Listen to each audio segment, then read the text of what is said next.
ഇന്ന് നമ്മൾ കാണാൻ പോകുന്നത് 2018 റിലീസ് ചെയ്ത ഒരു മിസ്റ്ററി ഹൊറർ മൂവിയായ ദ ബാഡ് സീഡ് എന്ന മൂവിയുടെ രണ്ടാം ഭാഗമാണ്. സിനിമയുടെ തുടക്കത്തിൽ എമ്മ ഒരു പട്ടിക്കുട്ടിയെ വലിച്ചു കൊണ്ടുപോകുന്നതാണ് കാണിക്കുന്നത്.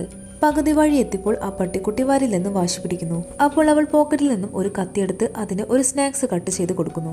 ശേഷം അതിനെ ഒരു കാട്ടിലേക്ക് കൊണ്ടുപോയി ആ കത്തി വെച്ച് അതിനെ കൊന്നു കളയാണ്.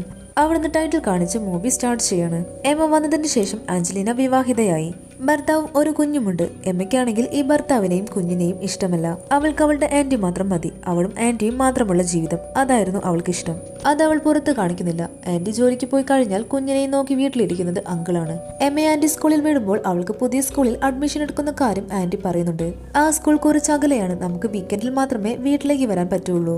അങ്കിൾ പറഞ്ഞിട്ടാണോ ആന്റി എന്നെ ആ സ്കൂളിൽ ചേർന്നതെന്ന് എമ്മ ചോദിക്കുന്നു. അതിന് ആന്റി പറയും, നല്ല സ്കൂൾ നോക്കി ഒരുപാട് സെർച്ച് ചെയ്തതിനു ശേഷമാണ് അങ്കിൾ ഈ സ്കൂൾ കണ്ടുപിടിച്ചത്. അവൾക്ക് ദേഷ്യമുണ്ടെങ്കിലും അത് പുറത്ത് കാണിക്കാതെ ചിരിച്ചുകൊണ്ട് അവൾ ക്ലാസ്സിലേക്ക് പോകുന്നു.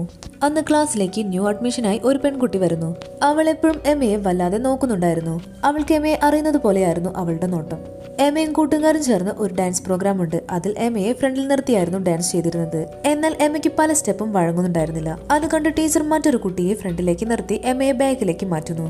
ആ ഫ്രണ്ടിലേക്ക് വന്ന കുട്ടിയുടെ അമ്മ ഒരു നേഴ്സാണ്. അവര് വർക്ക് ചെയ്യുന്നത് എമ്മയുടെ ആന്റിയുടെ കൂടെയാണ്. എമ്മയെ ബാക്കിലേക്ക് മാറ്റിയത് കാരണം ആ കുട്ടിയോട് എമ്മയ്ക്ക് ദേഷ്യം തോന്നാൻ തുടങ്ങി. അതൊക്കെ കഴിഞ്ഞ് എമ്മ വീട്ടിലേക്ക് വരുമ്പോൾ അങ്കിൾ ജോലി ചെയ്തുകൊണ്ടിരിക്കുകയാണ്. ആ സമയം ആന്റിയുടെ മകൻ കുഞ്ഞാവ പുറത്തേക്ക് വരുന്നത് അവൾ കാണുന്നുണ്ടെങ്കിലും അത് മൈൻഡ് ചെയ്യാതെ അവൾ സ്റ്റെയർ കേസ് കയറി വീടിന്റെ മുകളിലേക്ക് പോവാണ്. ആ കുഞ്ഞ് പതിയെ എഴിഞ്ഞ് ആ പൂളിന്റെ അടുത്തേക്ക് എത്തുന്നു. പെട്ടെന്ന് ആന്റി ഇത് കണ്ടോണ്ടായിരിക്കും വരുന്നത്. വേഗം തന്നെ കുഞ്ഞിനെ എടുത്ത് ഭർത്താവിനെ ഒരുപാട് ചീത്ത പറയും. ഞാൻ പറഞ്ഞതല്ലേ, എപ്പോഴും ശ്രദ്ധിക്കണം. ഇങ്ങനെയാണെങ്കിൽ ഞാൻ കുഞ്ഞിനെ വിട്ട് ജോലിക്ക് പോകുന്നില്ല. എത്രയും പെട്ടെന്ന് തന്നെ ആ പൂളിന് ചുറ്റും തടസ്സം കെട്ടണമെന്ന് ആന്റി പറയുന്നു. അങ്കിൾ വേഗം സോറി എല്ലാം പറഞ്ഞ് ആന്റിയെ സമാധാനിപ്പിക്കും. ആ സമയം കുഞ്ഞുണ്ടായിരുന്ന സ്ഥലത്ത് അങ്കിൾ ഒരു മിഠായി കാണാണ്. കൂടാതെ അടച്ചിട്ട ഡോറ് തുറന്നിരിക്കുന്നു. ഇതും കൂടി കണ്ടതോടെ അങ്കിളിന് എന്തോ സംശയം തോന്നാണ്. അത് കഴിഞ്ഞ് എമ്മ സ്കൂളിലേക്ക് വരുമ്പോൾ ആ പുതിയ കുട്ടി ഒറ്റയ്ക്കിരിക്കുന്നത് കണ്ടിട്ട് എമ്മ അവളോടായിട്ട് പറയും, നിനക്ക് വേണമെങ്കിൽ ഞങ്ങളുടെ കൂടെ വന്നിരിക്കാം. അപ്പൊ ആ പെൺകുട്ടിയാണെങ്കിൽ തനിക്ക് താല്പര്യമില്ല എന്ന് പറയുന്നു. അപ്പൊ ആ കുട്ടി നിനക്ക് എന്നെ മനസ്സിലായില്ല എന്ന് ചോദിക്കുന്നു. എമ്മ ഇല്ല, എനിക്ക് മനസ്സിലായിട്ടില്ല എന്ന് പറയുന്നു. ആ സമയം വീട്ടിൽ അങ്കിൾ റൂമെല്ലാം ക്ലീൻ ചെയ്യുന്ന സമയം എമ്മയുടെ റൂമിലെ ഡ്രോയറിൽ അയാളുടെ കളഞ്ഞുപോയ കത്തി കാണുന്നു. അത് കാണാനില്ല എന്ന് പറഞ്ഞ് അയാൾ എമ്മയോട് ചോദിച്ചതായിരുന്നു. എന്നാൽ എമ്മ തനിക്ക് അറിയില്ല എന്നാണ് പറഞ്ഞത്. അന്ന് വൈകുന്നേരം എമ്മ വീട്ടിലേക്ക് വരുമ്പോൾ അങ്കിളും ആന്റിയും കൂടി പുതിയ സ്കൂളിൽ അഡ്മിഷൻ ശരിയായി എന്ന സന്തോഷ വാർത്ത പറയാണ്. എന്നാൽ എമ്മയ്ക്കാണെങ്കിൽ അത് ദുഃഖ വാർത്തയായിരുന്നു. അതിന്റെ കൂടെ തന്നെ അങ്കിൾ ആ കളഞ്ഞുപോയ കത്തി തനിക്ക് തിരിച്ചു കിട്ടിയെന്ന് പറയുന്നു. എന്നാൽ അത് അവളുടെ റൂമിൽ നിന്നുമാണ് കിട്ടിയതെന്നുള്ള കാര്യം അങ്കിൾ പറഞ്ഞില്ല. എമ്മയാണെങ്കിൽ ഒന്നും അറിയാത്തതുപോലെ നിന്നു. അങ്കിളിന് എന്തൊക്കെയോ സംശയമുണ്ടെന്ന് അവൾക്ക് മനസ്സിലായി. പിറ്റേ ദിവസം എമ്മ തന്റെ കൂട്ടുകാരുടെ കൂടെ ഇരിക്കുമ്പോൾ ആ പുതിയ കുട്ടി അവരുടെ കൂടെ വന്നിരിക്കുന്നു. എന്നിട്ട് ഞാൻ എമ്മയുടെ അതേ സ്കൂളിലാണ് പഠിച്ചതെന്ന് പറയുന്നു. എന്നാൽ ഞങ്ങൾ കൂട്ടുകാരല്ല, എന്നാലും എനിക്ക് എമ്മയെ നന്നായിട്ട് അറിയാമായിരുന്നു. അത് കേട്ട് എമ്മ ചോദിക്കുന്നുണ്ട്, എന്നാ പിന്നെ നിനക്കത് നേരത്തെ പറയാമായിരുന്നില്ലേ? നീ ഭയങ്കര ബുദ്ധിയുള്ള കുട്ടിയല്ലേ, നീ കണ്ടുപിടിക്കുമെന്നാണ് ഞാൻ കരുതിയത്. ഇത് കേട്ട് അവൾക്ക് എന്തൊക്കെയോ അറിയുന്നത് പോലെ എമ്മയ്ക്ക് തോന്നുകയാണ്. അന്ന് രാത്രി എല്ലാവരും ചേർന്ന് കിച്ചണിൽ സംസാരിച്ചു കൊണ്ടിരിക്കുമ്പോൾ ആന്റിക്ക് ഒരു കോള് വന്ന് ആന്റി പുറത്തേക്ക് പോകുന്നു. അതേപോലെ അങ്കിളിനും ഒരു കോള് വരികയാണ്. ആ സമയം അയാൾ എന്തോ ഫുഡ് കുക്ക് ചെയ്യുകയായിരുന്നു. അത് എമ്മയെ നോക്കാൻ ഏൽപ്പിച്ചിട്ട് അയാൾ ആ കോൾ എടുക്കാൻ പോവുകയാണ്. എന്നാൽ എമ്മയാണെങ്കിൽ ആ ഫുഡിൽ കുറച്ചുകൂടി ഓയിൽ ഒഴിച്ച് ഫ്ലെയിം കൂട്ടി വെക്കുന്നു. അയാൾ തിരിച്ചു വന്ന് നോക്കുമ്പോൾ ആ പാൻ കത്തിക്കൊണ്ടിരിക്കുകയാണ്. ആന്റി താൻ എന്താ ഈ കാണിച്ചു വെച്ചതെന്ന് ചോദിച്ച് ദേഷ്യപ്പെടുമ്പോൾ അങ്കിൾ ഞാൻ എമ്മയെ നോക്കാൻ ഏൽപ്പിച്ചിട്ടാണ് പോയതെന്ന് പറയുന്നു. ഇത് അവളുടെ തെറ്റാണ്, അവളിങ്ങനെ മിസ്സാക്കുമെന്ന് ഞാൻ കരുതിയില്ല.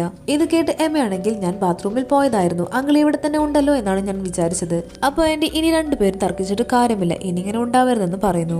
അയാൾക്ക് മനസ്സിലായിരുന്നു എമ്മ ഇതിന്റെ പിന്നിൽ കളിക്കുന്നുണ്ടെന്ന്. അങ്കിൾ തന്നെ സംശയിക്കുന്നുണ്ടെന്ന് എമ്മയ്ക്കും മനസ്സിലായിരുന്നു. ഈ സംശയം കൂടി വന്നാൽ തനിക്ക് പ്രശ്നമാകുമെന്ന് കരുതി അവൾ അങ്കിളിന്റെ അടുത്ത് പോയി സോറി പറയാൻ തീരുമാനിക്കുന്നു. അയാൾ തൊട്ടടുത്ത വർക്ക്ഷോപ്പിൽ വർക്ക് ചെയ്തുകൊണ്ടിരിക്കുകയാണ്.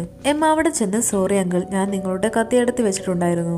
അതിന് നല്ല ഭംഗിയുള്ളത് കൊണ്ട് എനിക്കത് തിരിച്ചു തരാൻ തോന്നിയില്ല, എന്നോട് ക്ഷമിക്കണം. അതുപോലെ ഇന്നലെ കിച്ചണിൽ നടന്ന സംഭവം അതും എന്റെ മിസ്റ്റേക്ക് ആണെന്ന് അവൾ അയാളോട് പറയുന്നു.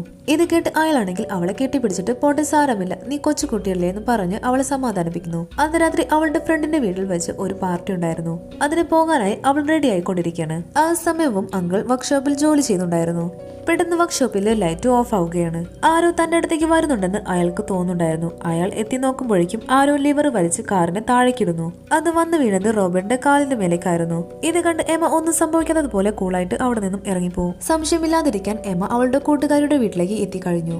അവിടെ ആ പുതിയ കുട്ടിയും ഉണ്ടായിരുന്നു. അവൾ എമ്മയോട് പറയും, നീ എന്നെ പറ്റിച്ചിട്ട് എന്റെ വാച്ച് അടിച്ചു മാറ്റിയിരുന്നില്ലേ? സോറി, ഞാൻ അങ്ങനെ ചെയ്യില്ല, എന്നെ നീ തെറ്റിദ്ധരിച്ചതാണെന്ന് അവൾ പറയുന്നു. അപ്പൊ ആ പുതിയ കുട്ടി ആരാണെന്ന് എമ്മയ്ക്ക് മനസ്സിലാവുന്നു. അങ്ങനെ ഒരുപാട് നേരമായിട്ടും റോബോട്ട് വരാതിരിക്കുന്നത് കണ്ടിട്ട് ആഞ്ചലീന വർക്ക്ഷോപ്പിലേക്ക് പോയി നോക്കുമ്പോൾ അയാൾ ബോധമില്ലാതെ ചോര വാർന്ന് കിടക്കുന്നതാണ് അവൾ കാണുന്നത്. അവൾ വേഗം തന്നെ അയാളെ ഹോസ്പിറ്റലിലേക്ക് എത്തിക്കുന്നു. പിറ്റേന്ന് എമ്മ വന്ന് നോക്കുമ്പോൾ അയാൾക്ക് കാലിന് നല്ല പരുക്കുണ്ട്. അതുകൊണ്ട് എഴുന്നേക്കാൻ പറ്റാത്ത അവസ്ഥയിലാണ്. അങ്ങനെ അവൾ വീട്ടിലെത്തി അയാളുടെ റൂമിൽ നിന്നും ആ കത്തി വീണ്ടും അടിച്ചു മാറ്റുന്നു. എന്നിട്ട് ആന്റിയുടെ അടുത്ത് ചെന്ന് ആന്റിയെ സമാധാനിപ്പിക്കുന്നു. പിറ്റേ ദിവസം എമ്മയുടെ ഫ്രണ്ട് നന്നായി ഡാൻസ് കളിക്കുന്നതിൽ എമ്മയ്ക്ക് അവളോട് വല്ലാതെ ദേഷ്യമായിരുന്നു. അവൾ സ്കൂളിൽ വരാതിരിക്കാൻ അവൾക്ക് ഏറ്റവും പ്രിയപ്പെട്ട അവളുടെ പപ്പിക്കുട്ടിയെ എമ്മ ആരും കാണാതെ തട്ടിക്കൊണ്ടു പോകും. എന്നിട്ട് കാട്ടിൽ കൊണ്ടുപോയി അതിനെ കൊന്നുകളയാണ്. അവൾ ഡാൻസ് പ്രോഗ്രാമിൽ പങ്കെടുക്കാനായിരുന്നു അവൾ അങ്ങനെ ചെയ്തത്. പിറ്റേന്ന് സ്കൂളിൽ ചെല്ലുമ്പോൾ ഇതായിരുന്നു ന്യൂസ്. സ്റ്റെഫിയുടെ പട്ടിക്കുട്ടി ആരോ കൊന്നുകളഞ്ഞിരിക്കുന്നു. അതിന്റെ വിഷമത്തിൽ അവൾ സ്കൂളിൽ വന്നിട്ടില്ല എന്ന് ഫ്രണ്ട്സ് എമ്മയോടിട്ട് പറയാണ്. എന്നാൽ എമ്മ ഒന്നും അറിയാത്തതുപോലെ അതെല്ലാം കേൾക്കുന്നു. അത് കഴിഞ്ഞ് അങ്കിളിനെ ഹോസ്പിറ്റലിൽ നിന്നും വീട്ടിലേക്ക് കൊണ്ടുവരുന്നു. കൂടെ ഒരു ഹോം നഴ്സും ഉണ്ടായിരുന്നു. കഴിഞ്ഞ സംഭവത്തെ കുറിച്ച് റോബർട്ടിന് ഒന്നും തന്നെ ഓർമ്മയുണ്ടായിരുന്നില്ല. പിറ്റേ ദിവസം സ്റ്റെഫിയുടെ അമ്മ ആന്റിയെ കാണാൻ വരികയാണ്. അവരുടെ വീട്ടിലെ CCTV ഫുട്ടേജിൽ എമ്മ പട്ടിക്കുട്ടിയെ കൊണ്ടുപോകുന്ന ഫുട്ടേജ് അവർ ആന്റിക്ക് കാണിച്ചു കൊടുക്കുന്നു. അതേസമയം ഇവിടെ എക്സാം ഹാളിൽ എമ്മ സ്റ്റെഫിനിയുടെ ഫോണിലേക്ക് ഒരു മെസ്സേജ് അയക്കുന്നു. എമ്മയുടെ മെസ്സേജ് കണ്ടതും അവൾ അത് ഓപ്പൺ ചെയ്യുന്നു. പെട്ടെന്ന് ആ മെസ്സേജ് ബ്ലിങ്ക് ആവാൻ തുടങ്ങി. അത് കണ്ടതും സ്റ്റെഫിനിക്ക് ഫിക്സ് വരാൻ തുടങ്ങി. അവൾക്ക് ഫിക്സ് ഉള്ള കാര്യം എമ്മയ്ക്ക് നേരത്തെ തന്നെ അറിയാമായിരുന്നു. അവൾ മനഃപൂർവ്വം അവൾക്ക് ഫിക്സ് വരാൻ വേണ്ടി ആ മെസ്സേജ് അവൾക്ക് അയച്ചു കൊടുക്കാണ്. അവളെ പെട്ടെന്ന് തന്നെ ടീച്ചേഴ്സ് എല്ലാവരും ചേർന്ന് ഹോസ്പിറ്റലിലേക്ക് എത്തിക്കുന്നു. എമ്മ വീട്ടിലെത്തിയപ്പോൾ ആന്റി അവളോടായിട്ട് പറയുന്നു, സത്യം പറയും സ്റ്റെഫിനിയുടെ പട്ടിക്കുട്ടിയെ നീ എന്താണ് ചെയ്തത്? എമ്മ ആന്റിയെ തട്ടി മാറ്റിയിട്ട് എനിക്കറിയില്ല എന്ന് പറഞ്ഞുകൊണ്ട് നടന്നു പോവാണ്. ആന്റി അവളെ പിടിച്ചു വെച്ച് അവളെ കൊണ്ട് സത്യം പറയിപ്പിക്കുന്നു. എമ്മ, എനിക്ക് ഫ്രണ്ടിൽ നിന്നും ഡാൻസ് കളിക്കണമായിരുന്നു. അതുകൊണ്ട് അവൾ പ്രോഗ്രാമിന് വരാതിരിക്കാനാണ് ഞാൻ അവളുടെ പട്ടിക്കുട്ടിയെ അഴിച്ചുവിട്ടത്. പക്ഷെ അത് തിരിച്ചു വരുമെന്നാണ് ഞാൻ കരുതിയത്. ഇങ്ങനെയൊക്കെ സംഭവിക്കുമെന്ന് ഞാൻ കരുതിയില്ല എന്ന് പറഞ്ഞുകൊണ്ട് അവൾ കരയാൻ തുടങ്ങി. ആന്റി അവളെ ചേർത്ത് പിടിച്ച് സാരമില്ല പോട്ടെ എന്ന് പറയുന്നുണ്ടെങ്കിലും ആന്റിക്ക് അവളിൽ സംശയം ഉണ്ടായിരുന്നു. പിറ്റേന്ന് സ്റ്റെഫിനി മരിച്ചതായി കാണിക്കുന്നു. അവളുടെ ചടങ്ങെല്ലാം കഴിഞ്ഞ് ആന്റി ഒരു സ്ഥലം വരെ പോവാണ്. ആന്റി പോകാൻ നേരം ഒരു പാവയെ റോബോട്ടിന്റെ അടുത്ത് വെച്ചിട്ടാണ് പോകുന്നത്. ആ പാവയ്ക്കകത്ത് ഒരു ക്യാമറ വെച്ചിട്ടുണ്ടായിരുന്നു. എമ്മയുടെ അടുത്ത് റോബോട്ടിനെ തനിച്ച് വിട്ടു പോകാൻ വിശ്വാസമില്ലാത്തത് കൊണ്ടാണ് അവൾ ആ ക്യാമറ ഫിറ്റ് ചെയ്തത്. അങ്ങനെ ഒരുപാട് ദൂരത്തെ യാത്രയ്ക്ക് ശേഷം ആഞ്ചലീന എമ്മയുടെ അച്ഛന്റെ അടുത്ത സുഹൃത്തിനെ കാണാൻ വേണ്ടി എത്തുന്നു. എമ്മയെ കുറിച്ച് അവസാനമായിട്ട് തന്റെ ജ്യേഷ്ഠൻ എന്താണ് പറഞ്ഞതെന്ന് അയാളോട് ചോദിക്കുന്നു. അയാൾ പറയുന്ന കാര്യം കേട്ടതോടെ എമ്മ ഒരു സൈക്കോ ആണെന്നുള്ള കാര്യം ആഞ്ചലീന മനസ്സിലാക്കുന്നു. ആ സമയം എമ്മ അങ്ങളുടെ റൂമിലേക്ക് വന്ന് ആ പാവയെ തിരിച്ചു വെക്കുന്നു. എന്നിട്ട് അങ്ങളുടെ ഫോൺ അടിച്ചു മാറ്റി അവളുടെ ഫ്രണ്ടായ ആ പുതിയ കുട്ടിയെ ഫോൺ ചെയ്യുന്നു. എന്നിട്ട് അവളോട് കുറച്ച് കാര്യങ്ങൾ സംസാരിക്കാനുണ്ട്, നീ എന്റെ വീട്ടിലേക്ക് വരുമോ എന്ന് പറയുന്നു. ആ സമയം ആഞ്ചലീന റോബോട്ടിനെ വിളിക്കുന്നുണ്ട്. എന്നാൽ എമ്മയാണെങ്കിൽ ആ ഫോൺ സ്വിച്ച് ഓഫ് ചെയ്യുന്നു. അങ്ങനെ ആ പെൺകുട്ടി അവളുടെ വീട്ടിലേക്ക് വരികയാണ്. എമ്മ അവൾക്ക് കുടിക്കാൻ ഹോട്ട് ചോക്ലേറ്റ് കൊടുക്കുന്നു. അത് കുടിച്ച ശേഷം എമ്മ അവളോട് പറയുന്നുണ്ട്, നീ കരുതുന്ന പോലെ ഞാനൊരു സൈക്കോ അല്ല. അവരെല്ലാരും മരിച്ചതിനുള്ള കാരണം അവർ തന്നെയാണ്. അപ്പൊ ഈ ഹോട്ട് ചോക്ലേറ്റ് കഴിച്ചത് നീയല്ലേ? അപ്പൊ നിന്റെ മരണത്തിനുള്ള കാരണവും നീ തന്നെയല്ലേ എന്ന് എമ്മ പറയുന്നത് കേട്ട് ആ പെൺകുട്ടി ഷോക്കാവുന്നു. ആ ഹോട്ട് ചോക്ലേറ്റിൽ എമ്മ മയക്കുമരുന്ന് കലർത്തിയിട്ടുണ്ടായിരുന്നു. ആ സമയം എമ്മ പോലീസിനെ വിളിച്ചിട്ട് തന്റെ വീട്ടിൽ തീ പിടിച്ചെന്ന് പറയുന്നു. എമ്മ സ്റ്റൗ ഓൺ ചെയ്ത് അതിലേക്ക് ഓയിലും ഒഴിച്ച് ആ വീട് മുഴുവൻ തീ പടർത്താണ്. അപ്പോഴേക്കും ആ പെൺകുട്ടിയുടെ ബോധം പോയിരുന്നു. ആന്റി വരുമ്പോൾ വീട് മൊത്തം തീയും പുകയും കൊണ്ട് നിറഞ്ഞിരിക്കുകയാണ്. എമ്മ വേഗം പുറത്തേക്ക് ഓടി വന്നിട്ട് തന്റെ ക്ലാസ്സിലെ ഒരു പെൺകുട്ടി വന്നിരുന്നു. അവൾ വീടിന് മൊത്തം തീ വെച്ചെന്ന് കരഞ്ഞു പറയുന്നു. പക്ഷെ ആന്റിക്ക് മനസ്സിലായിരുന്നു ഇതെല്ലാം ചെയ്തത് അവളാണെന്ന്. എനിക്കറിയാം ഇതെല്ലാം ചെയ്തത് നീ തന്നെയാണ്. എന്തിനാണ് നീ ഇങ്ങനെയൊക്കെ ചെയ്യുന്നതെന്ന് പറഞ്ഞുകൊണ്ട് ആന്റി റോബോട്ടിന്റെ അടുത്തേക്ക് പോകുന്നു.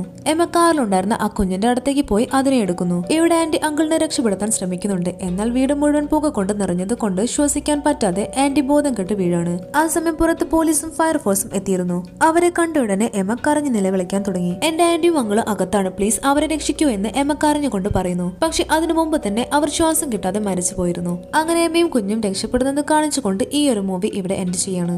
വീഡിയോ ഇഷ്ടമായാൽ ലൈക്ക് ചെയ്യാനും ചാനൽ സബ്സ്ക്രൈബ് ചെയ്യാനും മറക്കല്ലേ.